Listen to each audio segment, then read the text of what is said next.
Hello, good morning! Alis na naman kami. Saan naman tayo pupunta? Abu Dhabi.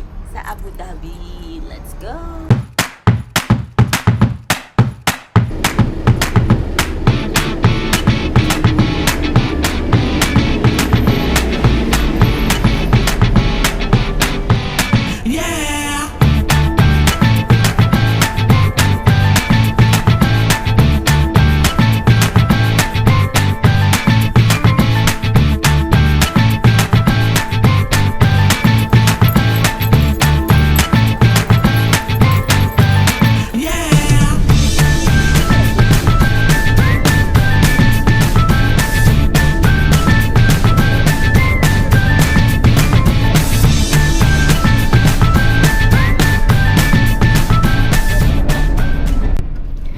Sasabas na kami pa Abu Dhabi. Alam nyo, ang galing ng nila, ng system nila. Kasi Eid ngayon, Eid Mubarak everyone. Eid kasi ngayon, holiday. So, in-anticipate nila na maraming from Abu Dhabi pupuntang Dubai, tsaka from Dubai pupuntang Abu Dhabi. Kaya, minut-minuto, dire-diretso yung bus. Usually, yung bus nila is may 20 minutes interval. Pero dahil na holiday, in-anticipate nila na maraming magta-travel. So, sunod-sunod talaga yung bus. Parang every 5 minutes may umaalis.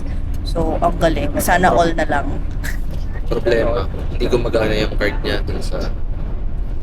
Ang problema nga, kasi naka-monthly pass ako. Kasi pag pupunta ako sa work, naka-metro ako palagi. So, nag-avail ako ng 30 days monthly pass. Ang problem, dun sa mga dinagdag nilang bus, hindi tinatanggap yung card ko. So, hinintay pa rin namin yung RTA pass talaga. So yun, take note sa mga naka-monthly pass na gustong pumunta ng Abu Dhabi. Kapag hindi yung red bus, yung RTA bus talaga, yung sasakyan nyo, minsan hindi tinatanggap yung card. Ayun.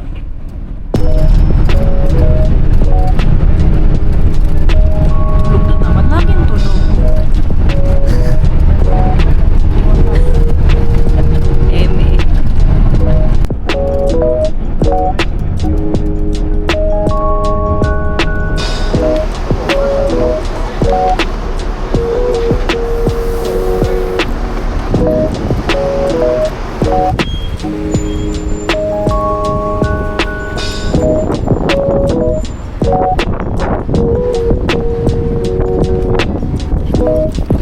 Hello bro.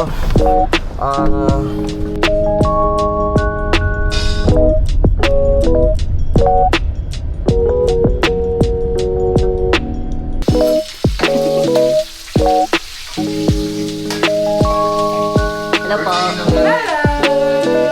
Birthday ng may birthday. Birthday ng may birthday. Kailangan na bang telepono? Punong abala ng birthday.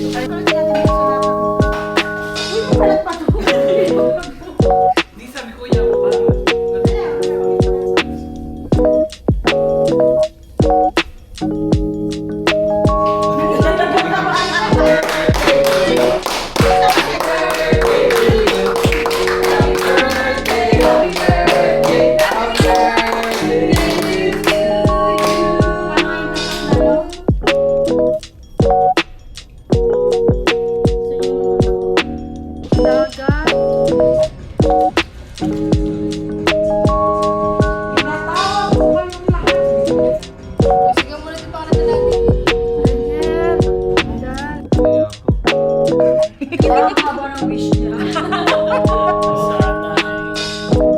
Maulit muli.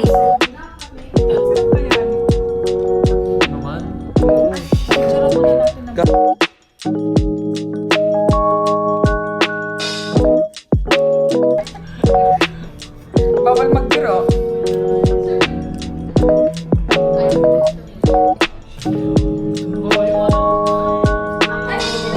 Masarap siya.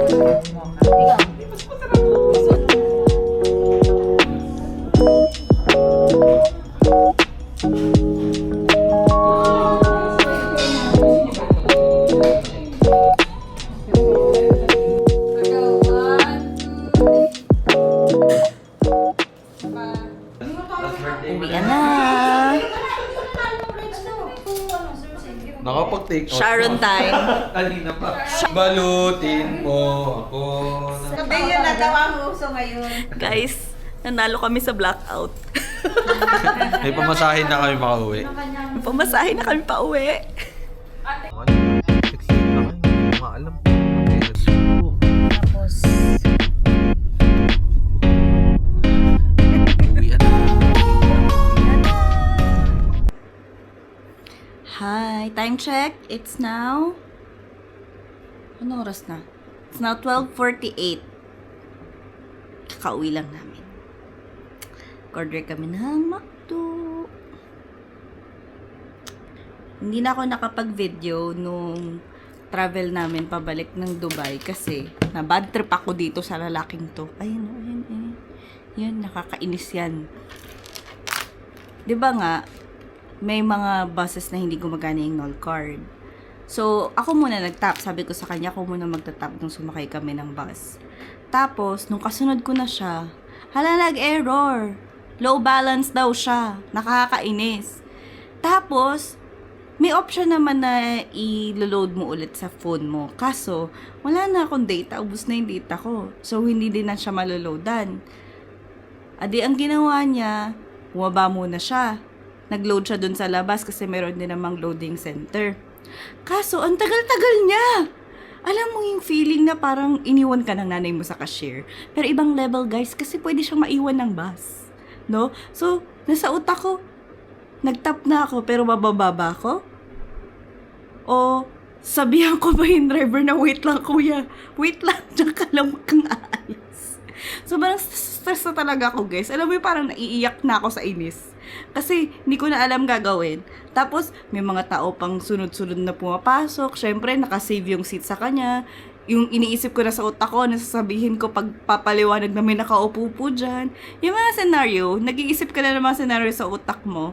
Tapos, adi, ang tagal niya talaga, tinawagan ko na siya. Tapos, hindi pa sumasagot sa tawag. Pero, habang tatawagan ko naman siya, di siya sumasagot. Sumakay naman siya sa bus. Pero, grabe talaga, guys. Yung stress level ko umabot, medyo ganon. Grabe. Paliwanagin natin siya. Nagpaliwanag ka. 2 minuto lang yun. Ang bilis ko lang. 5 minutes yun, hindi yung 2 minuto. Tapos pagsakay ko, sabi niya, tapos tinatawanan ko lang siya. Sama-sama, nakaka-bad trip. Hindi naman, sinabihan ko yung driver, sabi ko, I'll be back. Mag-CR lang ako. Oh. Paano kung yung driver biglang Hindi. Hindi ka niya naalala? Ilang beses ko na ginagawa yun. Dati akong taga Abu Dhabi, kaya alam ko yun. Kakainis. Yung gigil ko talaga, guys. Sarap niyang sapakin. Hindi ko na siya masapak kasi masikip sa bus. Kakagigil.